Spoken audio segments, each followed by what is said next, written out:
السلام عليكم ورحمة الله وبركاته، أهلًا بيكم في فيديو جديد. آآ أنا متزاول دلوقتي موت ليه؟ لإن أنا باصوّر حاليًا بالكاميرا الخلفية تمام، وأنا متعوّد أنا باصوّر بالكاميرا الأمامية والجودة بتبقى وحشة شوية ومش عارف إيه، بس مش مهم بابقى شايف نَفْسي. فأنا عشان أحل الموضوع ده رُحت منزّل tool بتخلّيني دلوقتي أنا شايف نَفْسي من على البتاع، بس أنا متزاول أنا مش عارف أبُص فين، يعني وكوني باصص لحاجة صمّاء كده الموضوع مش مُريح، وفي الأغلب شوية أصلًا الموبايل هيسخن، فهيروح جاي فاصل التسجيل، فهنرجع للكاميرا التانية. بس خلّونا يعني إيه، نكمّل على هذا النهج وعلى هذه الوسيلة. بُصّوا أنا أهو، يعني أنا مش عارف أورّيكم إزاي بس أنا أهو تمام، فخلّونا نكمّل كده لحد أمّا إيه، يعني ن ن لمّا الموبايل نشوف هيقول إيه. عُذرًا على هذا الانقطاع، كان عندنا امتحانات final ادعوا لنا نجيب درجات تثبِّت الGPA على الأقل، عشان الموضوع غشيم جدًا. فيديو النهارده هنتكلّم عن حاجة حصلت لي فعلًا في أيام الامتحانات، وهنتكلّم عن تجربة لحاجة بجد أنا ما كنتش متخيّل إن أنا في يوم من الأيام هاطلع أتكلّم عنها، يعني كوني باتكلّم عنها ده اللي هو إيه، لأ هي حاجة جامدة، هي حاجة جامدة جدًا لدرجة إن أنا لأ لازم أعمل عنها فيديو، ولمّا هارجع أنزّل فيديوهات إن شاء الله هيبقى هو ده الفيديو اللي أنا هاتكلّم عنه. فالtool دي بجد حاجة جبارة. إحنا النهارده جايين نتكلم عن notebook LM. notebook LM هو tool من جوجل.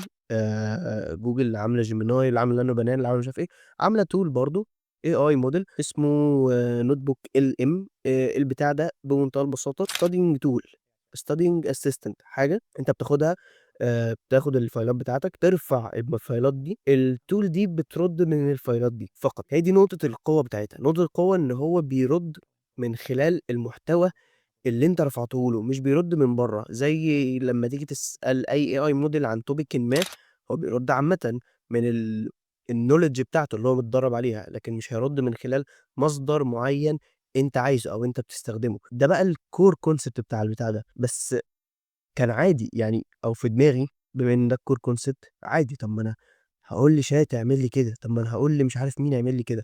وأنا شخصيًا كان عندي كده اللي هو الإيه، يعني أنت لو بتستخدم بجد حاجة غير ChatGPT أصلًا أنت attention عامةً بجد والله، اللي هو يا اسطى ما تروح تستخدم chat بيعمل كل حاجة. أنا شخصيًا وهاعرض لكم نسخة عامةً من الحاجات دي. أنا عامةً ما باعتمدش السلايدات، سلايدات الدكاترة أوحش حاجة ممكن أنت تذاكر منها وهتذاكر منها هتسقط، دي معروفة كده، حاجة كده ثوابت. فأنت محتاج إن أنت يعني زي ما بيقولوا إيه، تبيض المحاضرة، تفرّغ المحاضرة، أيًا كان المصطلح اللي أنت بتستخدمه. في ناس بتستخدم الأيباد، بتقعد تكتب عليه ومش عارف إيه، أي تابلت عامةً يعني. في ناس تانية بقى old school بتجيب لك يا باشا القلم الأسود والأزرق الاتنين دول زرق بالمناسبة، بس يعني أيًا كان يعني، يجيب لك أقلام ملونة وبتاع وتقعد تكتب في كشكول وبتاع، هي بتذاكر كده. في ناس تانية آآ المهم يعني أنت محتاج إن أنت تعيد صياغة الnotes دي أو السلايدات دي بشكلٍ ما. أنا شخصيًا كنت باستخدم ChatGPT، بارفع له الcontent، عامل برومتات كده معيّنة تخلّيه ما يغيّرش في صياغة الكلام، لإن أنا باحتاج صياغة الكلام ده، الكلام اللي مكتوب المصطلحات دي الدكتور بيبقى مستني يشوفها في الامتحان. فأنا علشان يعني ما أبوّظش حاجة زي كده، باخلّي chat ما يغيّرش في المصطلحات دي، وبيعيد صياغة الكلام، بيحط flow في الموضوع بحيث إن أنا أقدر أذاكر وأفهم إيه اللي مكتوب. لكن أنا حرفيًا في السلايدات بتاعة الدكتور، أنا بافتح أول slide بالاقي تاني slide ما لهاش علاقة بالموضوع أصلًا، يعني كان بيتكلم في موضوع، نزل راح موضوع تاني، الslide اللي بعدها كان بيكمل الموضوع من سلايدين فاتوا. يا عم الحاج يعني السلايدات بتاعة الدكاترة شيء قمة في العشوائية، فأنت محتاج إن أنت تفرّغها بشكلٍ ما. أنا باستخدم chat يا عم، ChatGPT بيعمل كده. عايز الcoding باستخدم ChatGPT، عايز أسأله في حاجة general ChatGPT، عايز أذاكر ChatGPT، عايز يعني يفهّمني حاجة ChatGPT، عايز أي حاجة ChatGPT. اللي يقول لك بقى يا باشا أنت لو بتستخدم ChatGPT لحد دلوقتي فقط فأنت متدمّر وأنت كده متأخّر وأنت مش فاهم الcapabilities الحقيقية بتاعة الAI مش عارف إيه. روح استخدم Quinn، روح استخدم Grok مش عارف الإيه، روح استخدم DeepSeek للresearch. يا باشا مشّي حالك يعني، ما تبقاش مُحنّك أوي كده. Chat بيعمل كل ده وأحسن منهم كلّهم وبتاع وإيه، ده كانت دماغي تمام. وأنا ما ليش دعوة إن أنت تعمل الحاجات دي. أنت راجل زي الفل تمام، أنت زي الفل. ده كان في دماغي، اللي هو إيه، يا اسطى ما تحبّكهاش يا عم، ChatGPT بيعمل كل حاجة فاهم. فأنا اللي هو إيه، notebook LM كان نفس الكلام، اللي هو أنا ليه يا اسطى هاروح لnotebook LM، ما أنا بادّي chat الحاجة وبيفهمها لي وبتاع. أنا عرفت ليه أروح notebook LM. notebook LM أنا عارف إن دي intro طويلة شوية، بس بجد يعني هو لازم تفهم أنا جاي منين. notebook LM هو مش مجرد بيرد لك من الcontext. بُصّوا، فكك من إن أنا هاتكلمه دلوقتي. أنا هاورّيك case حقيقية لمادة أنا ما فتحتهاش تقريبًا طول الترم، مش عشان أنا مستكبر ولا عشان أنا فاشل ولا المادة مش مفهومة وأنا مش فاهم حاجة من الدكتور، فأنا بالنسبة لي كل الكلام ده مُبهم، وأنا متعوّد تمام إن شاء الله وقت الامتحان اللي هو الكام أسبوع اللي بيبقوا قبل الامتحان دول، هاتصرّف وكده، كده هتتفهم، يعني مش حاجة علم جديد يتم ابتداعه في الslides، حاجات يا باشا هتتقري وشات هيفهمها لي وبتاع. أنا وصلت لمرحلة شات مش قادر يفهمني حاجة، أنا مش قادر أفهم، في flow في الموضوع ناقص، ركّز معايا في حتّة الflow الdata أو الكلام المكتوب مش ماشي في sequence أنت تفهم منّه موضوع، ما فيش قصة، ما في الslides بتتكلم عن اسمها مثلًا المادة دي بالمناسبة كان اسمها digital image processing مثلًا عندك سلايداية أو محاضرة بتتكلم عن الimage restoration كيفية يعني إعادة إيه، إن أنت تجيب الصور ت تنضّف الصورة صورة corrupted بشكلٍ ما بيها noise بيها أيًا كان، وأنت محتاج إن أنت تعمل لها restore تحاول تعمل لها refine ترجّعها للشكل الكويس بتاعها من الآخر، من اللي حصل لها من degradation وما إلى ذلك. السلايداية أو المحاضرة دي مثلًا يعني كلّها كلام عشوائي جدًا، ما تفهمش ده بيستخدم فين، طب ده باستخدمه إمتى، طب هو كلام مدشوش، كلام مدشوش وأنت هتتسأل عليه. وبالمناسبة المادة دي كان امتحانها يعني 90% منه نظري نقدر نقول، فأنت لازم تبصمج الكلام ده. طب أنا عايز أبصمجه وأنا فاهمه، مش عايز أبصمجه وأنا بصمجه عمياني لإن الموضوع وِحِش، أنا عايز أفهمه. روح بقى يا باشا الnotebook LM وهاورّيك دلوقتي الnotebook LM عمل إيه بجد في حاجات زي كده. هنروح نطبّق عملي على طول عشان الكلام مش يعني مش هيوضّح هو فعلًا قدر إن هو يعمل إيه. تمام، عُدنا إليكم من جديد ولكن بعد انقطاع لإن فعلًا الموبايل سِخِن وأنا ما خدتش بالي إن هو سِخِن غير بعد أمّا جيت أمنتج بقى، لقيت في حصل corruption في الفيديو والدنيا بايظة خالص، فهنسجّل الجزئية دي فقط تاني. فخلونا سريعًا نخش على notebook LM أنت بتخش عادي notebookLM.google تمام، بتخش على جوجل تكتب كده notebook LM بس بيطلع لك هتخش عليه تعيش هتcreate account هتخش بaccount جوجل بتاعك عادي جدًا، هتخش عليه وهتلاقي نفسك عادي عندك الaccess ولكن هنا تكمن المشكلة إن هو الfree version بتاعته limited جدًا، الcredit اللي ليك يوميًا قليل أوي، مش عارف ملفين أو أنت تعمل operation على ملفين، يعني الlimit قليل، دي نقطة، والاشتراك في الجوجل pro plan غالية شويتين، بس يعني أنا لو حياتي هتتوقف على ده، أنا حياتي مش هتتوقف عليه تمام، يعني أنا تمام باعرف أتعامل من غيره، أنا كنت باذاكر من غيره، بس أنا لقيته فيه حاجات تسهّل لي أكتر بكتير، بس لو أنا هاحتاجه فعلًا لأ، أدفع فيه أكتر ما أدفع من شات وأكتر ما أدفع في أي بجد service تانية، ده شيء جبار. وزي ما أنتم شايفين أنا أهو يعني مذاكر عليه شوية حاجات AI RNN neural networks AI برضه يعني مش عارف حاجات ليها علاقة بالprogramming هنا clustering ده AI برضه SOP دي برضه ليها علاقة بالstructure of programming languages cyber security حاجات كده إيه، فاهم أنت؟ كتير متنوعة.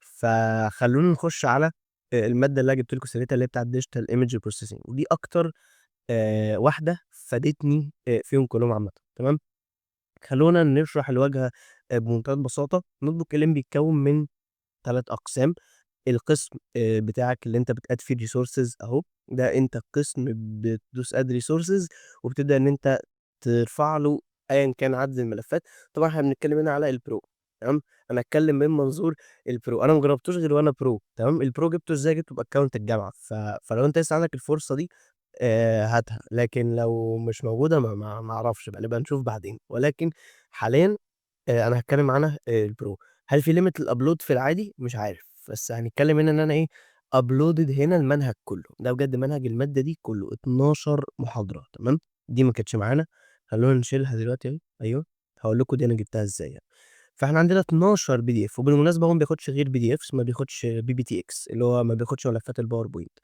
فأنت لازم تحوّلها PDF تمام، فتمام دي كلها 12 محاضرة PDF القسم التاني القسم اللي في النُص ده، ده الchatting أنت بتقدر زي ما قُلت لك تتكلم مع المحاضرة بتselect من هنا أنت عايز تتكلم مع كام محاضرة تمام، أو تسأله يعني بالمعنى الصح تسأله عن كام محاضرة، أنت هنا عامل select الall ممكن ما تselect والله عايز أتكلم عن المحاضرة دي بس، عايز أتكلم مع دي بس وهكذا. فعادي ممكن تتكلم مع كُلّه أو أي عدد أنت عايزه، ويبدأ إن هو يفتح لك الchat إن أنت إيه، تتكلم براحتك. طيب القسم بقى التالت واللي هو أروش قسم بجد فيهم كلّهم، قسم الإستوديو، قسم الإستوديو ده بيدّيك يعني كمية حاجات ممكن تعملها بالcontent اللي أنت رفعته ده لا حصر لها. هنتكلم عن حاجة واحدة بس فيهم ودي اللي أنا استخدمتها، وهاعرض لك الباقي سريعًا. أول حاجة اللي هي الaudio overview.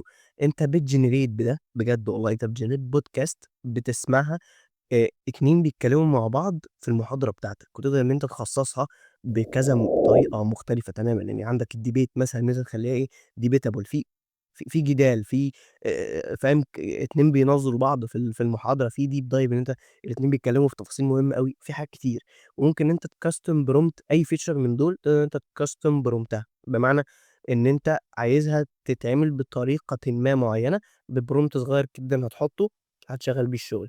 فالaudio overview دي من أحلى الحاجات لو أنت رايق، هتخلّي المحاضرة بتاعتك حاجة سماعية، 2 بيشرحوها أو 2 بيتناقشوا فيها موضوع، أكنّك عملت المحاضرة فيديو يوتيوب. دي video overview نفس الكلام بتcreate للمحاضرة فيديو ما جرّبتهاش الصراحة. mind map بتcreate هاعرض لكم صورة يعني إيه mind map، بس أنت بتcreate بيها زي diagram كده بيشرح ترتيب الحاجات بشكل hierarchical كده. الreport بيcreate ريبورتات عادية جدًا. الflash card بيcreate flash cards لو أنت بتحب اللي هو تmemorize الأمور، حاجات فيها حفظ كتير مش عارف إيه، برضه ممكن تcustom برومتها. quiz بيcreate quizzes. infographics دي مش عارف الصراحة اللي هو بيعمل إيه يعني مش عارف، بس يعني حاجة حلوة وخلاص. وslide deck هي دي الميزة اللي أنا جاي أتكلم عنها. عندك الdata table ده بيcarry tables عادية، جرّبها يعني شوف ده بيعمل إيه، ما جرّبتهاش، بس أكتر حاجة أنا كنت باستغلها هي الslide deck. الslide deck بتعمل إيه؟ شايف يا باشا السلايدات دي، قُلت لك قبل كده إن المشكلة الموبايل قال لي دلوقتي إن هو بدأ يسخن تاني، أنا مش عارف أكمّل والّا ما أكمّلش، مش عارف، مش عارف. إن شاء الله ما فيش حاجة. فأنت شايف أنت دي، شايف أنت السلايدات دي، قُلت لك قبل كده إن هي وحشة جدًا ومش مرتبة وعشوائية، عايز أخلّيها مرتبة، عايز حد يشرحها لي بطريقة مرتبة، تمام، خصوصًا لو المحاضرة متقسمة على بارتين. فكل اللي أنت هتعمله هتselect المحاضرة بتاعتك عادي جدًا، يعني مثلًا إحنا سلكتينا already feature extraction 1 دي، بتدوس إن أنت عايز تcreate slide deck بتدوس بس عليها بس، هيبدأ إن هو يكريتها لك، بتستنى يلود وبتخلّص، يا باشا فين المحاضرة هنا، بينزل لك أي حاجة هو كاريتها هنا، تروح يا باشا عند أهي feature extraction part 1 آخره عامةً بالمناسبة 15 slide تمام، آخره 15 slide فما تستناش منه عدد كتير، لكن هو بالcustom prompt ده قُل له أنا عايزك تlist لي كل حاجة موجودة في الslide ما تفكسش في أي حاجة.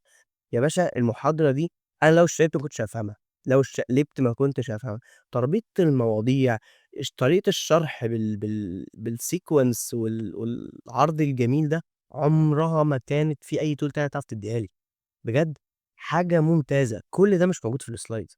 الكلام مكتوب، الكلام مكتوب، طريقة العرض دي هو مش موجودة في الslides بجد. فرق السما والأرض، الصور دي موجودة بطريقة عشوائية جدًا في الslides، هو حاططها لك هنا بطريقة منمقة، كل step بترمز للصورة وبتاع، تحفة، تحفة. طبعًا يعني اللي هيقدّر ده اللي هيجرّب فعلًا slides هو ما كانش فاهمها قبل كده، ويجرّب يعملها بالslide deck دي، هتفرق معاك جدًا وهيبان فعلًا قوة الميزة. طيب يا باشا عندي part 2 من المحاضرة سلِّكتها، اعمل نفس الكلام أهي part 2 نفس الكلام هتلاقيه عاملها لك. طيب أنا دلوقتي عايز أفهم المحاضرة دي، أنا عايز أفهمها in general بقى، عايزك تربّط لي الدنيا، بعيد عن إن أنت فهمتها، أنت خلاص فهمتها، بس أنت بقى عايز دلوقتي تربّط الدنيا، هتعمل إيه؟ هتselect يا باشا المحاضرتين part 1 وpart 2 مش هي دي؟ هتselect part 1 وpart 2 وتدوس على create مش عارف إيه دي، create slide deck هيعمل لك واحدة كاملة شايلة كل حاجة أهي، فين؟ هي دي. دي شايلة المنهج بقى، دي شايلة المحاضرتين دول بشكل موضوعي كامل بflow بقصة بكل حاجة شارحها لك، وبطريقة بجد تحفة. ده ممكن تستخدمه في الrecap اللي أنت تراجع، بدل ما تقعد تقرا بقى slide مش عارف إيه، تحفة visuals تحفة، طريقة عرض تحفة، الكلام نفسه كله بيشرح لك بتفصيل ممل، جبار. الصور دي مش موجودة في الslides، الحاجات دي مش موجودة، الfigures والأشكال دي والأسهم و مش موجودة بالشكل ده ولا بالطريقة دي. يعني ميزة فوق الخيال بجد، حاجة زي دي أنت عمرك ما تتخيل إن في tool تعملها لك، بجد. يعني الnotes اللي أنا كنت باعملها بchat دي شوية آخرها معلش أنا باخد كلام copy paste باحطه في ملف word، مش هاجيب صور ولا أقعد أجمّع ولا.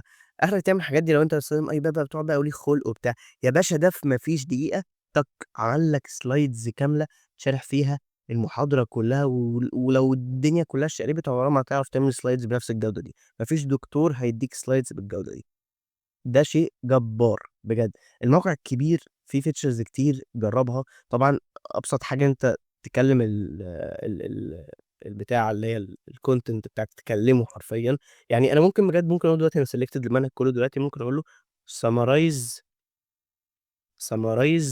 the full content أهو. ده حاجة سطحية موت اللي أنا باعملها دلوقتي دي، بس هو بجد هيsummarize لي البتاع مش هيقول لي this is too much ومش مش هيقول لي بجد عادي، أهو بُص بيopen الnotes اللي هو بيفتحها getting الcontext بيحصر نفسه جوه الcontext بتاع الدول، بتcheck الscope مش عارف إيه، شوية كلام كده إيه عشان يصبّرك أثناء الإيه الgeneration وهيرص لك دلوقتي summary ما تخرش المَيّة، هتنفعك، بجد والله هتنفعك، والميزة إن هو مش بيطلع برّه الcontext دي ميزة بجد جبارة، اللي هو مهما اتشقلب هيستخدم المصطلحات اللي أنت آآ هتلاقيها في الامتحان اللي الدكتور هيستخدمها، لإن أنت ممكن تقعد تقرا كلام كتير، كتير، كتير، كتير، وفي نفس الوقت إيه، chat هيعيد صياغته بطريقة أسهل مثلًا مش عارف إيه، لو جه الكلام بصيغته الأصلية جوّه الcontent بتاع الدكتور مش هتفهمه، جوّه الامتحان مش هتفهمه، هنا لو قعدت تقرا إيه وسألته في إيه ولا إيه، دايمًا هتشبّه على الكلام لإن هو ده الكلام اللي الدكتور هيستخدمه، ده الكلام اللي موجود في الslides.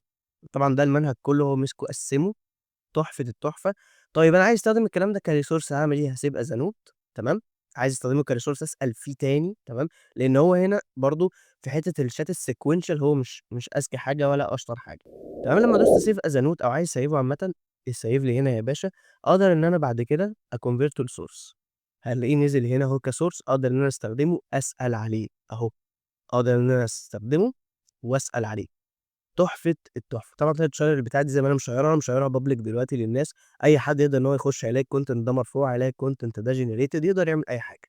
وبس الحاجة الوحيدة اللي مش shared وسط الناس الchat اللي في النُص، الchat اللي في النُص ده مش بتاع حد غيرك، غير الشخص صاحب النوتة بس. فبس أنا مش عايز أطوّل الصراحة إن أنا طوّلت already في الintro ده كده إحنا داخلين في 10 دقايق ونُص، وخايف على البتاع لا يسخن تاني ويبوظ واضطر أعيد تاني، بس بجد جرّبوه، عيشوا، ولو أنت بجد شايف إن أنت محتاجه بشدة، تمام، محتاجه بشدة، اشترك فيه، البتاع ده أنا هاشترك فيه لو أنا مزنوق فعلًا وخلاص هاخلّي الترم بتاعي اعتمادي كلّه عليه. فبس كده، شكرًا شُفت الفيديو، ما تنساش عجبك الفيديو تعمل لايك، شير، مش عارف إيه، اشتركوا في قناة تليجرام عشان بانزل كل شوية أقول، هتلاقوا قناة تليجرام تحت في الdescription دي بنناقش عليها ننزّل لينكات مش عارف لو في فرص شغل، في إيفنتات، في مش عارف إيه، بس كده. وبس كده أشوفكم الفيديو الجاي، والسلام عليكم ورحمة الله وبركاته.